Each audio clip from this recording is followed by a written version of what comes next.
chérie. Bonjour Danaiba. Bonjour Fatou. Comment tu vas? Bah toujours bien moi. Le cheveu c'est mystique. Dans le cheveu, tu peux te rendre compte de la vie d'une personne en fait. Tu peux te rendre compte des origines. Tu peux te rendre compte tout de suite si la personne elle souffre ou pas. J'ouvre le cuir chevelu, je sépare les cheveux, je regarde le cuir chevelu, j'ai déjà des définitions. Je touche le cheveu, j'en ai d'autres. Je sais pas, le cheveu c'est une matière noble, un peu comparable au bois pour moi. Et t'en as des... Tu sais, t'as toute forme, toute texture, toute couleur. Je sais pas, c'est un truc qui me passionne et ça me passionne, c'est pas d'aujourd'hui. Je m'appelle Jay Nava avec un Y. Je suis sénégalaise, d'origine Peu. Née à Saint-Cloud, une fratrie de 6 enfants, donc 5 filles et un garçon. Je suis le résultat de mes parents du coup, résultat de mon éducation. Pas d'enfants. J'ai récupéré des enfants à gauche, à droite, mais des enfants qui sortent de mes entrailles, non, zéro. Après, ceux que j'ai volés, je pense qu'il y en a 9, 10.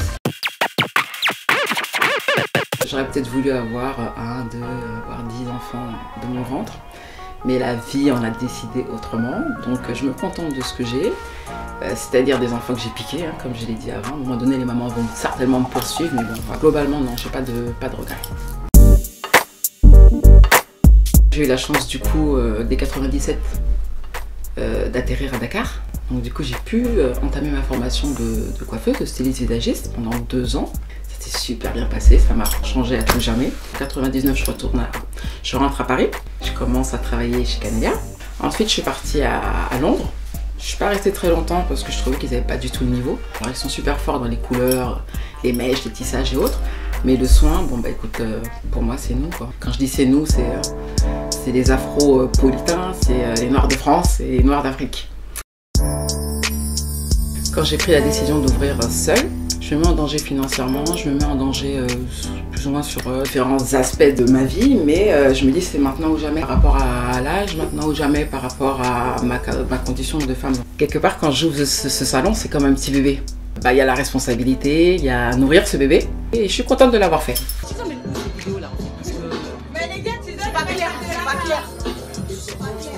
Attends, comment on fait pour filmer là, Abdallah? Du coup, la seule solution qu'il y avait pour que je me sente épanouie, réellement et totalement, c'était d'être à mon propre compte et faire les choses avec ma vision tout simplement. Le local, alors le local c'est une histoire. Le local où je suis, c'est un local que je haïssais. Je détestais. À chaque fois que je passais devant ce local, je me disais mais comment les gens ils peuvent travailler dans un local pareil, mais il est dégueulasse ce local. Voilà. Je pense aujourd'hui avec le recul que ce local a attiré mon attention parce que en réalité sur l'avenir, eh ben, il était censé être mon local à moi. Je pense pas que ce soit que sur la qualité des prestations. Les gens se sentent bien parce qu'on ne fait pas que se coiffer.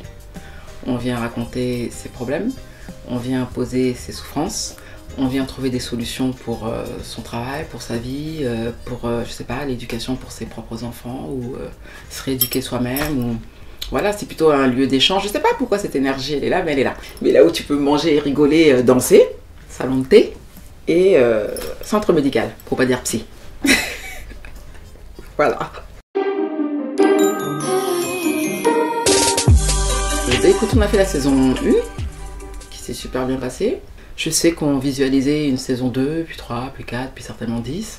C'est comme si j'étais en immersion avec des gens un peu plus jeunes et puis des gens d'autres professions. Et il y a plein de sujets où je découvrais des trucs. Notamment, je pense à l'émission sur, je crois que c'était Tinder ou je sais plus trop quoi, où j'ai mes expressions, je peux pas faire semblant. Et comment ça, c'est intéressant, Tinder, j'étais complètement choquée, mais c'est pas possible, ça existe. J'en suis à 2 mariages finis. Je sais pas si j'atteindrai mon record de 5 mariages. Alors les gens ils se disent pourquoi?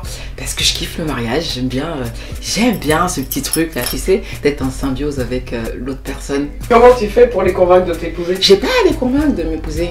Toi aussi je suis une femme parfaite, je t'ai pas dit déjà? Tout le monde voudrait se marier avec moi, tu vois.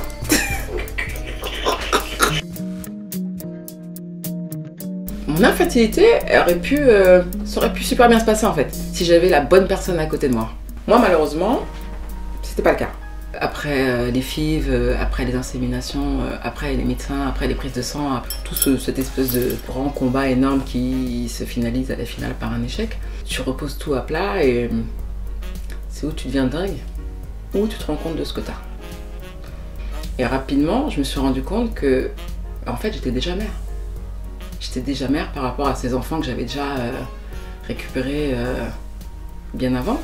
Mes enfants sont là, ils ont commencé à faire des enfants, donc j'ai des petits qui m'appellent mamie. Donc je suis devenue grand-mère avant d'être mère. Et peut-être que moi, mon destin, c'est pas d'être maman par moi-même, mais c'est d'être maman d'enfants qui ne sont pas les miens.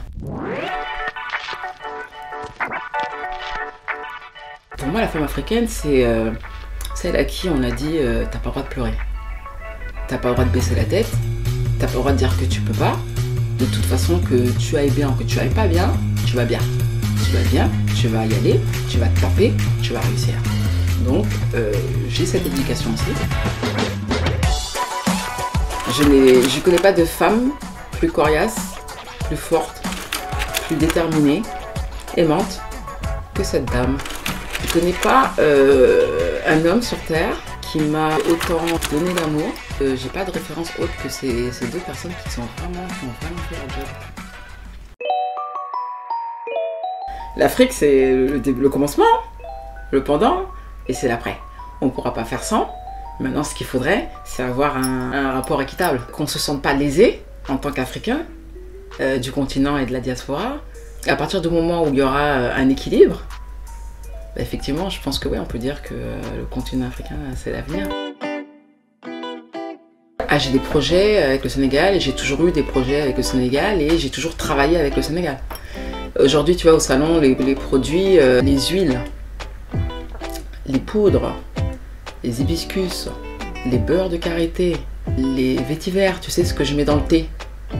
C'est à Dakar que je les prends, c'est pas ici.